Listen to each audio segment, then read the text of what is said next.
Live in relationship का concept समाज में सभी को स्वीकार तो नहीं है, लेकिन इसका मतलब यह भी नहीं कहा जा सकता कि ऐसा रिश्ता गैर कानूनी है, यानी कि शादी बिना साथ रहना अपराध नहीं है। नमस्कार, मैं बबलू कुमार, आप देख रहे हैं भारत की बात।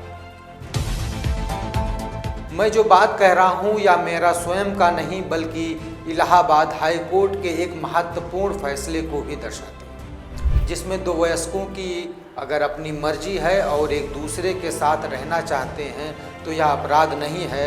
मनुष्य के जीवन का अधिकार बहुत ऊंचे दर्जे पर होता है, जिसका उदाहरण है इलाहाबाद हाई कोर्ट का एक आदेश।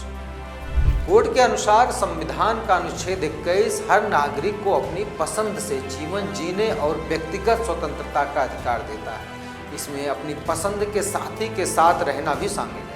यदि लड़का और लड़की दोनों बालिग यानी 18 वर्ष से ऊपर महिला और 21 वर्ष से ऊपर पुरुष है तो उनके साथ रहने पर परिवार या समाज कानूनी रूप से आपत्ति नहीं कर सकता है।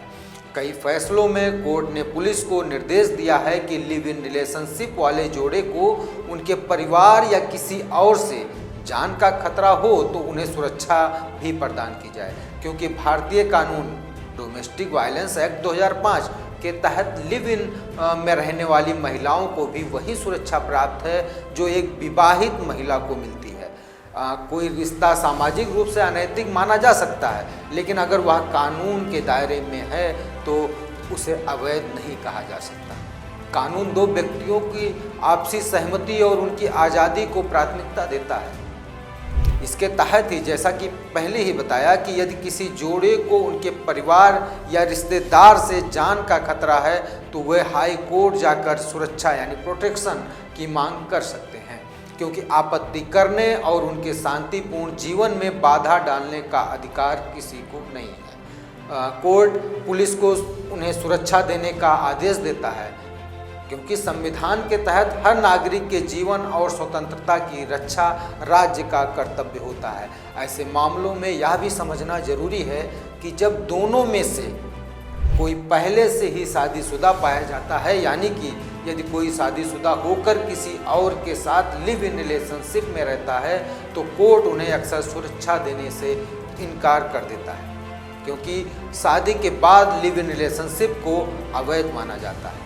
हालांकि अभी हाल में ही न्यायमूर्ति विवेक कुमार सिंह की एकल पीठ ने राज्य सहमति से रहने वाले बालिगों के जीवन और स्वतंत्रता की रक्षा से इनकार नहीं कर सकता के आधार पर लिव इन रिलेशनशिप में रहने वाले जोड़ों द्वारा पुलिस सुरक्षा की मांग वाली याचिकाओं को मंजूर कर लिया है।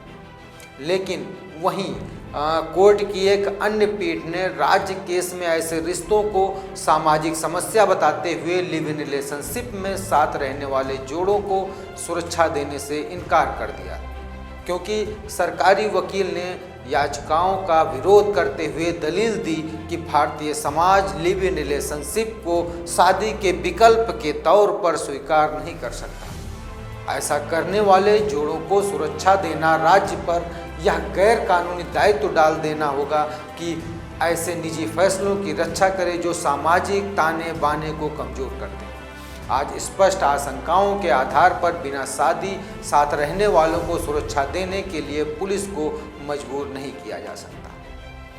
शादी के बाद यदि कोई पुरुष किसी अन्य महिला के साथ शादी के दावे को इनकार करते हुए लिव इन रिलेशनशिप में रहता है और फिर रिलेशनशिप को तोड़ता है तो घरेलू हिंसा अधिनियम यानी डोमेस्टिक वायलेंस एक्ट के तहत लिव इन पार्टनर महिला अपने साथी से भरण पोषण यानी मेंटेनेंस की मांग कर सकती है। यह ध्यान भी देना जरूरी होगा कि यदि उनके बीच यह रिश्ता लंबा और स्थिर रहा हो, लिव इन संबंध से पैदा हुए बच्चों को अपने माता पिता की संपत्ति में भी पूरा कानूनी अधिकार मिलता है और उन्हें नाजायज नहीं माना जाएगा। मिलते हैं किसी और जानकारी के साथ। आप देखते रहिए भारत की बात।